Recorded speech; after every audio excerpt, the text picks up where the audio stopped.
ధర్మశాస్త్రము సంపూర్ణ సిద్ధి అంటే మనకి విడుదల చూపించదు. ఏం చేస్తా చెప్పండి? అరెస్ట్ చేస్తుంది.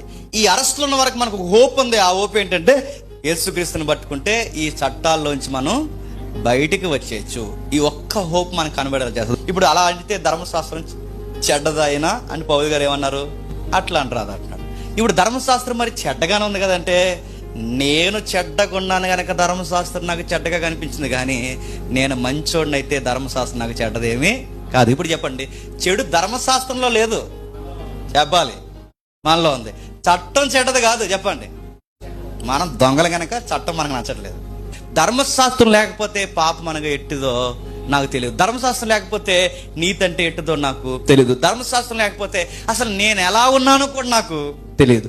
నేను ఎలాగున్నాను నాకు తెలిస్తేనే నేను ఏ విషయంలో దేవుడిని బతిమాలుకోవాలో నాకు అర్థమవుద్ది. నేను ఎలాగున్నాను నాకు తెలియనప్పుడు దేవుడిని ఏం అడగాలి నాకు తెలియదు. ఒక్క మాటలో చెప్పాలంటే, నీకు జ్వరం ఉందిరా అబ్బాయి అని చెప్పాలని నోట్లో ఏం పెడతారండి? ధర్మమీటర్ పెడతారు. నీకు జ్వరం ఉందని చెప్పేది ధర్మశాస్త్రం అయితే అది జ్వరం ఉందని మాత్రం చెప్తుంది. ఇప్పుడు నాకు జ్వరం ఉందని కన్ఫర్మ్ చేసింది కనుక ఇంజక్షన్ దీని దగ్గర లేదు, ధర్మమీటర్ ఇంజక్షన్ అవ్వదు, డాక్టర్ గారి దగ్గర తీసుకెళ్ళి. ఇప్పుడు చెప్పండి, మనందరి వైద్యుడు ఎవరు చెప్పండి? ప్రభు అయిన యేసుక్రీస్తు. ధర్మశాస్త్రం దేనికి? ఒరే నువ్వు హెల్త్ ప్రకారం బాగాలేదని చెప్పాలి. ఇప్పుడు ఈ పాత నిబంధన అంతా మనం చదువుతుంటే ఏ కొస